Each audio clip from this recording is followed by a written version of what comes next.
Olá, sejam muito bem-vindos ao Pode Falar Prof, um projeto desenvolvido pelo PET Engenharia Civil da UEM, em parceria com os professores do DEC, com o objetivo de melhorar a relação dos professores com os acadêmicos, onde vamos realizar entrevistas para que vocês possam conhecer um pouquinho mais sobre cada um. Eu sou a Marina, estou no terceiro ano de Engenharia Civil da UEM e sou membro do PET. E a nossa convidada de hoje é a professora Ana Maria, da área de estruturas, e que é a nossa tutora do PET. Seja muito bem-vinda, prof. Bom, em primeiro lugar, eu queria agradecer, o convite, apesar de que eu sou tutora, do PET, então não tinha como, eu não participar do projeto. Eu achei o projeto muito legal.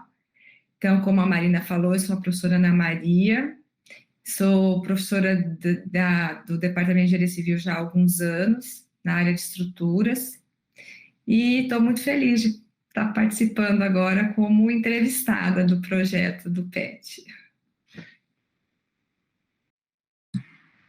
Obrigada pela sua presença, prof. Eu sou a Giovana, estudante do segundo ano de Engenharia Civil da UEM e membro do PET.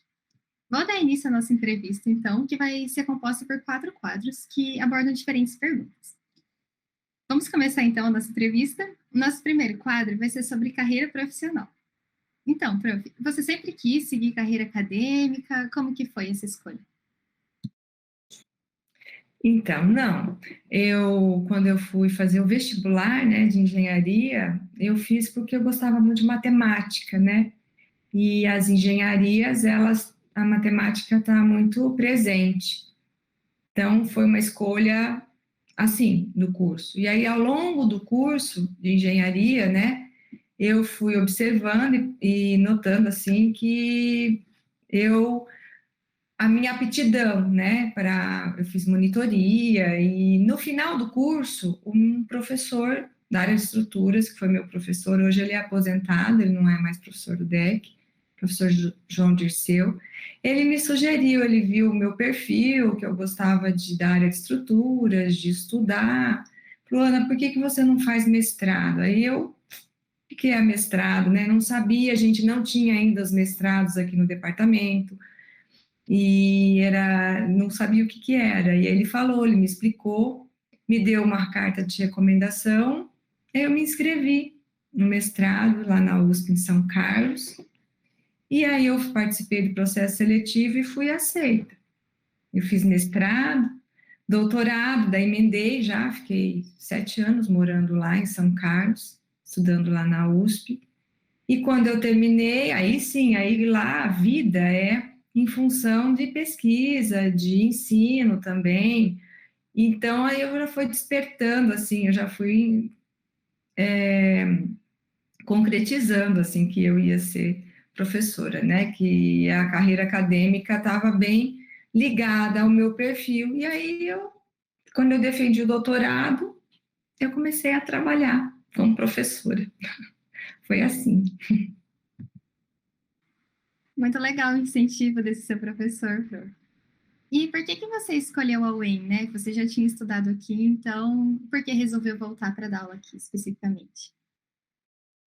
Então, a princípio, quando eu defendi o doutorado, eu defendi em 2002, e eu aqui, a universidade, a UEM, as universidades públicas, elas precisam ter demanda, ter concurso, teste seletivo para você entrar. E não era o caso, eu fui trabalhar numa particular lá em Curitiba, na Universidade Tuiuti. Dava aula de engenharia civil lá, dei aula 1 ano lá, mas como a minha família toda era daqui de Maringá, minhas irmãs moravam aqui, eu sempre quis retornar para Maringá. E quando teve o teste seletivo em 2004 para professor colaborador na área de estruturas, eu prestei e aí eu entrei. Aí eu fiquei 4 anos como colaborador. Em 2008 que eu fiz o concurso público, daí entrei como efetiva, na UEM. Então a escolha da UEM foi primeiro porque eu estudei aqui, a gente tem um carinho especial, mas eu também sou daqui, não de Maringá, mas aqui de perto, Paranavaí. Então a gente tem as minhas 2 irmãs, como eu falei, moram aqui. Eu queria estar para ficar perto da minha família, dos meus pais também. Por isso, e deu muito certo. Que bom, então, prof. Então, você quer falar um pouquinho mais para a gente sobre a sua formação, mais detalhado? Sim, eu estudei, né, fiz a graduação, terminei a graduação em 95, aí fiz o mestrado, fiz direto, mestrado, doutorado na USP em São Carlos, né, na área de estruturas. Trabalhei com estruturas pré-moldadas, né, de concreto, minhas duas pesquisas, e é isso. E aí quando eu defendi, eu voltei migrei, né, para a área acadêmica. E agora, até então, estou como professora. E eu gosto muito. É algo que eu faço com maior, assim, acho que não saberia fazer outra coisa, assim, com tanto prazer como eu dou aula.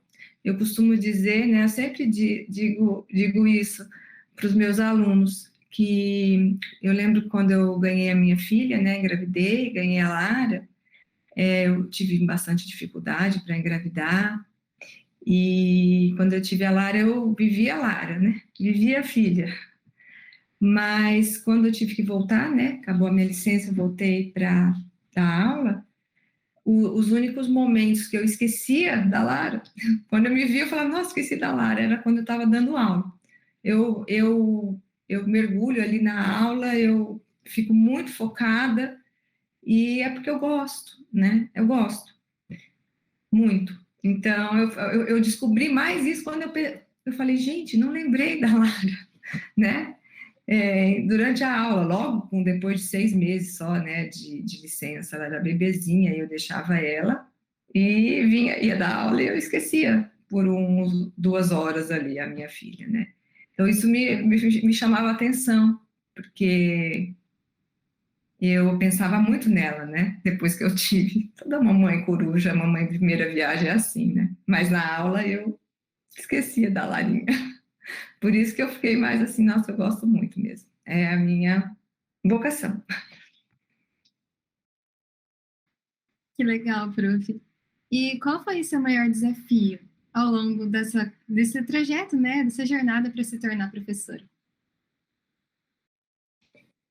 Olha, o maior desafio que eu vejo ao longo, assim, da carreira, né, profissional, assim, de professor, é você acompanhar, né, o, as tecnologias de ensino, né, as mudanças nos comportamentos, né, tendo em vista aí toda essa mudança que a gente teve de rede social, de tecnologia mesmo, né, e aí o professor, ele precisa acompanhar.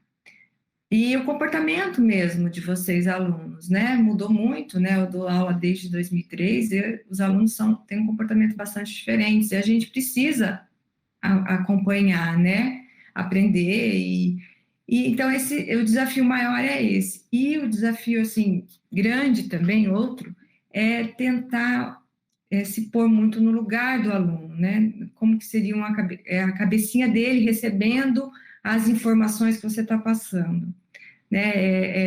É difícil, porque a gente já viu tudo que a gente ensina, vocês não.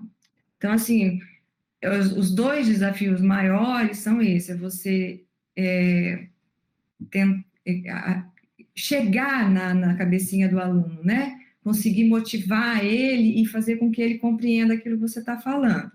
E também evoluir aí com a mudança, né? Tanto de tecnologia e comportamento mesmo das pessoas. A gente tem que fazer isso, né? Porque a gente é o mesmo, mas vocês vão cada vez mais, vocês são outros, né? Cada 5 anos, né? Vocês vão mudando e a gente tem que acompanhar essas mudanças. Prof, mas os desafios fazem parte do trajeto também, né? Não é tudo perfeito e também não seria tão legal se fosse também, porque a gente aprende com esses desafios. E aproveitando que a gente está falando dessa área de carreira profissional, vamos entrar no nosso segundo quadro, que é a área de atuação. E a primeira pergunta é: o que te levou a escolher essa área de atuação e o que mais gosta nela?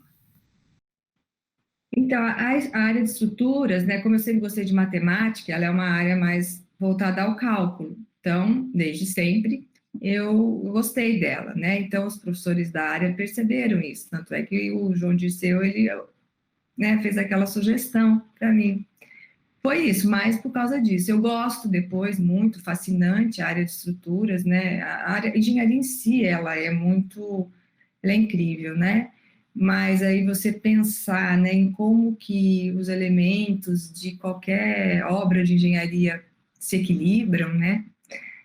São estáveis, né? A estabilidade deles acho muito, bastante incrível. Então eu foi aliado assim a fascinação, né, ao gosto e ao gosto pela matemática, né, que eu gostava bastante, gosto bastante de matemática. É isso. Prof, quem tem aula com você sabe, e dá para ver quanto você gosta dessa área mesmo. Mas a próxima pergunta é se você tivesse que escolher outra área, qual seria? Então, eu gosto bastante, né, principalmente agora, de uns 10 anos para cá, né, participo muito das bancas de TCC de colegas, né, meus aí do departamento, na área de sustentabilidade, né? Hoje a gente tem mais preocupação com o meio ambiente e a área de resíduos, né? Reaproveitamento de resíduos de construção, né? Isso é algo que se eu tivesse assim um tempo para estudar, com certeza seria o que eu iria estudar agora, né? É algo que eu me interesso bastante. Realmente a área da sustentabilidade é uma área que está crescendo muito nos últimos tempos, e ainda bem, né? Que é uma coisa boa.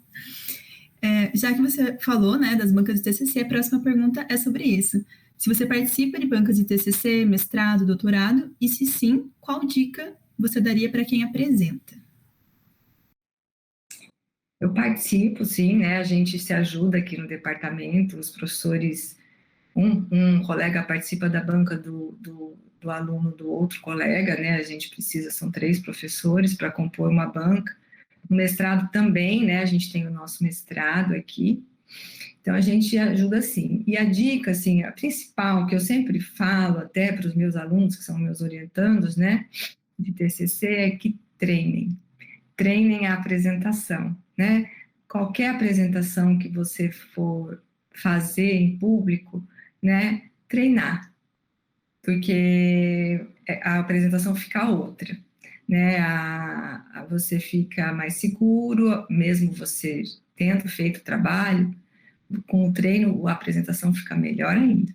Então, a minha dica é essa: treinar, treinar. Para as paredes, para a mãe, para o pai, para o irmão, para quem vocês, namorado, namorada, para eles, treinar. Porque no momento lá deve ser bem tenso, deve dar nervosismo, né? Então, quanto mais treinar, evita problemas. Concordo. E a última pergunta desse quadro é se você desenvolve projetos de pesquisa. E se sim, quais são as linhas de pesquisa e os critérios de seleção dos alunos?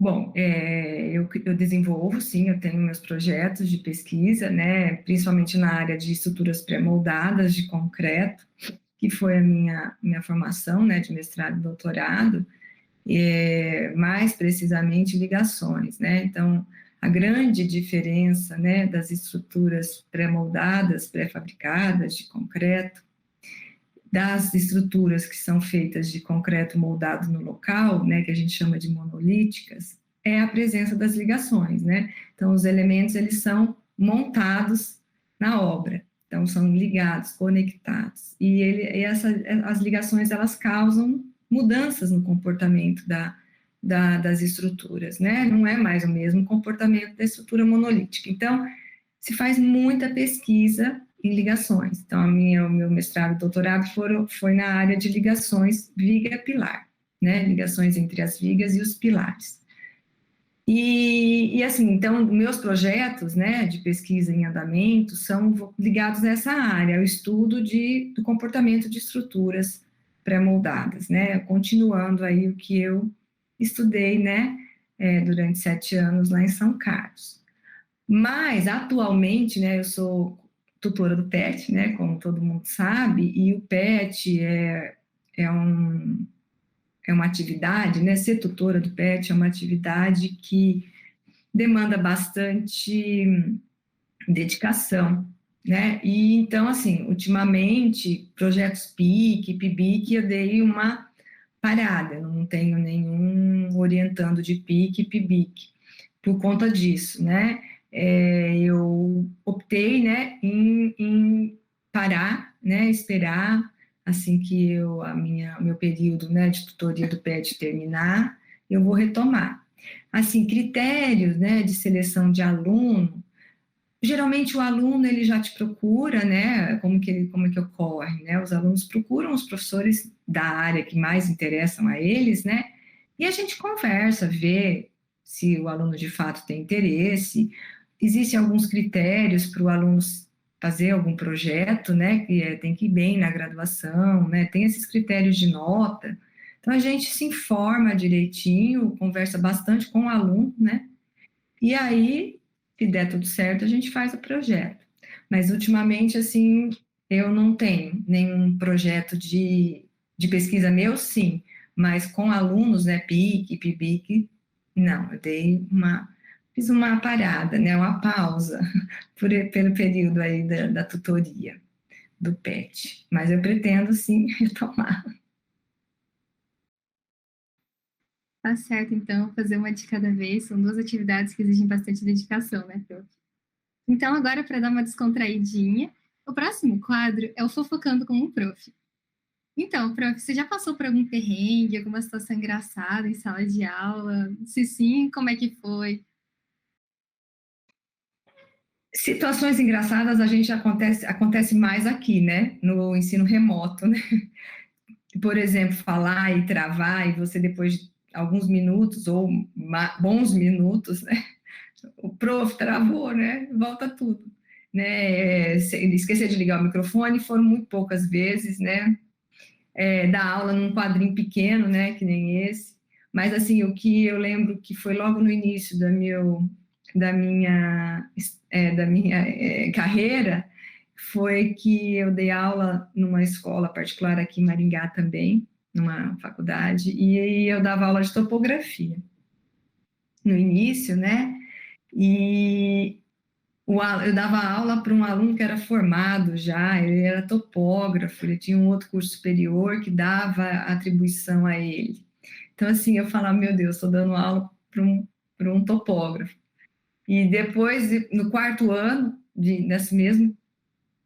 com esse mesmo aluno, ele era do Conselho de Ética do CREA e eu dava aula de ética. Então, eu falava assim, gente, eu estou dando aula para quase um doutor, né, no assunto. Então, isso eu lembro que foi muito no início da minha carreira, me deixou bastante intimidada, mas ele era uma pessoa, assim, muito educada, né, e muito generosa, então ele me ajudava, inclusive, foi logo no início, né, quando eu passei no concurso aqui para colaboradora, no Sesumar, eu trabalhava na arquitetura, então dei aula de topografia, de várias matérias, mas as que mais me marcaram foram essas, de ética para ele, que era do Conselho de Ética, no quarto ano, e no segundo ano de arquitetura, quando ele era no segundo ano, eu dava aula para ele, ele é topógrafo formado, né? Ele tinha um curso superior que tinha essa atribuição. Então, ele até me ajudava nas aulas. Então, assim, isso para mostrar, né, que a gente aprende muito com os alunos. Isso eu me lembro muito, que me deixou muito assim, meu Deus, olha o que a gente enfrenta, né, quando a gente vai para uma sala de aula. Mas foi bom, foi uma experiência positiva, porque ele era realmente uma pessoa muito generosa e me ajudou, só me ajudou. Que bom, então, prof. E o que você gosta de fazer fora da sala de aula? Tem alguns hobbies? Então, eu gosto muito de passear com cachorro, eu gosto muito de cachorro, né? Então, eu tenho um cachorro grande em casa, eu passeio com ela. Eu gosto de ficar com a minha filha, né? Fico muito com ela, com meu marido, a gente passeia, né? E quebra-cabeça, eu gosto bastante, mas faz muito tempo que eu não consigo fazer. Mas o que eu faço é difícil, né? A gente tá, assim, a pandemia deu uma cortada nos nossos hobbies, assim, agora o retorno, né? Mas a gente sempre tem um hobby, um gosto, assim, eu gosto muito de fazer quebra-cabeça. Então, eu também nem coloco lá na sala, não abro, né, que eles têm muitas peças, para eu não me distrair, senão eu passo o dia, eu adoro fazer. Que bom, Pro. Voltando um pouquinho agora para a graduação, durante a graduação, você participou de alguma atividade extracurricular, como empresa júnior, atlética, centro acadêmico, próprio PET? Como é que foi? Então, quando eu fazia graduação, a gente só tinha o centro acadêmico, não tinha PEC, nem o PET, né? O PET é bem recente, né, o departamento. E alguns professores tinham projeto, né? Então, eu não participei do CAEC na época, e eu fiz um projeto com um professor, né, da área de hidráulica, o Lessa, ele já se aposentou, projeto PIBIC. Mas foi só. A gente não tinha tantas entidades tão ligadas, tão articuladas e bem estruturadas como a gente tem hoje, né? Então, isso, mas eu também tinha mais um perfil CDF, assim, era mais, não dava muito conta de fazer muita coisa, sabe? Até hoje, tanto é que eu não faço mais pesquisa, né? Eu parei com os meus PICs para ser tutora do PET, é da minha personalidade, né? Então, assim, eu nunca dei muito conta, então eu era muito CDF, mas não tinha também tanta articulação como eu vejo hoje. Nossa, vocês são muito articulados, as entidades funcionam muito bem, né? Mas um pouco é do meu perfil mesmo. Assim a gente vê também, né, que o curso, principalmente a UEM como um todo, e o curso de Engenharia Civil evoluiu bastante, né, nossas entidades e tudo mais. Agora, para a última pergunta desse quadro, ao longo do curso, prof, você teve dependência em alguma matéria ou sentia muita dificuldade em algumas matérias? Se sim, quais foram? Eu acho o curso de Engenharia Civil um curso difícil, né? Eu acho um curso difícil, assim, ele tem muitas matérias com bastante características diferentes que envolvem fundamentos, conteúdos distintos, né? Então, exige bastante do aluno, tem uma carga horária razoável, né? E, enfim, dependência eu não tive nenhuma, mas, assim, eu tive algumas dificuldades, sim. Uma que, assim, eu me lembro bastante, né, que foi uma nota muito baixa que eu tirei, foi em desenho. Eu tinha dificuldade com a visão espacial, né? Então, quando eu fiz desenho arquitetônico, né, eu lembro que eu fui muito mal na primeira prova, né? Acho que eu não tinha compreendido direito, a gente já traçava um telhado, e eu fui mal. E aí eu fiquei bem chateada, e aí eu fui estudando para aprender, né? A visão espacial, você tem que desenvolver também, né? Existem formas de você desenvolver, mas foi o que eu, assim, a parte que mais foi mais difícil para mim, né? Foi essa disciplina. A primeira, depois que eu peguei o jeito, né? A gente vai vendo que existem algumas regras também, até para isso, né? Até para você desenvolver a visão. Fui bem, mas eu tive essa dificuldade, sim. Prof, desenho também não é muito meu forte, não. Ainda bem que é só no primeiro ano. Claro, nas matérias a gente tem também, mas especificamente desenho de várias visões, vistas, né? É no primeiro ano, então já passou. E para finalizar, a gente vai para o último quadro, que se chama Responde aí, Prof. E a primeira coisa que a gente vai fazer é responder as perguntinhas que foram mandadas no nosso Insta, @PetCivilUEM. Aí, primeiramente, tem 2 elogios para a prof aqui, que é como você consegue ser tão perfeita, e o outro, como você consegue ser uma prof e mãe tão maravilhosa, que é de um ex-membro do PET que mandou. Aí tem uma pergunta que já foi respondida aqui durante a entrevista, né, que é como você se identificou com a área de estruturas. Aí você já comentou com a gente. Aí a próxima pergunta é: qual sua parte favorita em ser professora?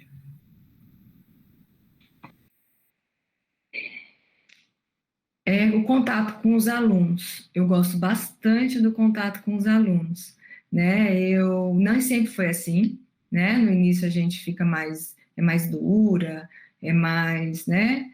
Mas o contato com os alunos é algo que na minha visão de vida hoje, é muito importante, muda muito, faz muito bem para mim, né? E também esse esforço em conseguir atingir aí a compreensão de vocês, né? Que vocês compreendam o que a gente está querendo passar para vocês, né? Prof, e eu acho que sua resposta de agora é meio que a resposta que eu vou perguntar agora, que é o que te motivou a ser tutora do PET? É exatamente isso, né? O professor Joselai, que era o antigo tutor, ele me convidou e eu comecei a participar das reuniões e eu me interessei muito porque foi numa época, né, que eu já tinha identificado essa vontade, né, minha de conviver com os alunos, de um contato com os alunos. Tinha percebido isso, e aí eu aceitei, e foi muito bom, porque mesmo assim, com dificuldades, né, porque as reuniões, os horários das reuniões, as viagens, né, agora a gente não está fazendo, a gente tem muitas viagens, né, juntos para fazer, com os eventos do PET, mesmo assim eu acho muito bom. Vai ser difícil eu sair, mas eu acho importante também para o programa, né? A rotatividade dos tutores, mas eu gosto muito, nossa, bom. Aí a última pergunta, que na verdade são duas, é como é ser tutora do PET e qual é o seu maior aprendizado sendo tutora do PET? Olha, ser tutor do PET é muito bom, né? Tem bastante, exige muito da gente, né? Eu tenho, assim, a gente, com muitas coisas na cabeça, a gente vai, às vezes esquece alguma coisa e vai, vocês cobram, né? Ainda bem. Então, assim, tem as suas, a cobrança, né? A minha cobrança de estar sempre em dia com as atividades do PET, com as reuniões, a gente tem ainda o grupo de PETs da UEM, que a gente também participa, né? Então, assim, essa é a dificuldade, né? Você estar presente e dar conta com bastante cuidado, né? De todas as atividades que a gente faz. Mas é muito bom por conta, eu acho que vou repetir, né? Por conta dessa convivência, né? Rejuvenesce, a gente muda muito, e é algo que, para nós, professores, né, eu acho que seria importante, todo professor, né, passar por essa experiência, né, porque a gente, os professores que participam do processo seletivo do PET, que não foram tutores, falam de como mudaram algumas opiniões dele depois de participar do processo seletivo, né? Que é um dia ouvindo vocês, né? Entrevistando vocês. Então, essa é a maior, assim, o que a gente mais ganha sendo tutora, né? Do PET, sendo tutor do PET. É o convívio mesmo. Eu sempre falo isso, é o convívio com vocês. Sim, prof. Ainda bem que você é nossa tutora, a gente ama muito você e tudo que você faz pela gente. E para finalizar esse quadro, a gente vai para o bate-volta, que vão ser basicamente perguntas, que vai ter 4 opções de resposta. E você responde a primeira coisa que você pensar, não dá para pensar muito, tá? A primeira é: aluno que chora nota no final do semestre. Dá 10, tchau, obrigado, parabéns, nota 0 ou penso com carinho? Tchau, obrigado. Não gosto. Tá, a próxima pergunta é: aluno que dorme em sala de aula, ou no caso do ensino remoto, que é o que a gente está mais vivendo agora, né? Fica no Meet no final da aula, quando já deu tchau e finalizou. Coragem, porque noção não tem. Encerra a reunião e ele é expulso. Finjo que nem vi, ou saio para nem ver. No caso do Ereu, eu encerro a reunião, né? E aí ele vai ser expulso. No caso do presencial, eu nunca me incomodei com aluno. Eu tinha um orientando de PIBIC, que dormia. Ele ficava até tarde desenvolvendo o programa dele e ele dormia. Então, eu nunca me incomodei com quem dorme, não. Tá, a próxima é: Aluno que liga a câmera durante as aulas. Indiferente, não ganha nota, mas ganha uma moral. Puxa saco ou ganha pontinhos na prova. Ganha moral, né? Eu acho muito, muito querido ligar a câmera. Prof. E fora que, na minha opinião, a gente presta mais atenção também na aula, porque evita as distrações, porque a gente sabe que a gente está sendo observado, querendo ou não, né? E a última é, aluno que inventa desculpa por não ter respondido a chamada na hora certa. No caso, a prof não faz chamada, né, no ensino remoto, mas acho que deve ter alguma opinião. Opção 1, mico, nem ligo, finge que acredito ou acredito de verdade. Eu finjo que acredito. Essa da chamada é complicada. Mas então foi essa a nossa entrevista. Foi muito boa a nossa conversa e com certeza os alunos vão gostar bastante de ouvir mais sobre você. Então, obrigada novamente pela presença, prof. Eu que agradeço a vocês, né? Sempre eu falei um pouco demais, né? Fica muito comprido, né? Ninguém gosta muito de ver. Mas eu agradeço. Obrigado para vocês. Tchau. Parabéns pelo projeto. E para quem assistiu até aqui, muito obrigado. Lembre de curtir nosso vídeo, se inscrever no nosso canal e também ativar as notificações, porque vai vir muitos vídeos por aí com vários outros professores e você tem uma chance de conhecer melhor cada um deles.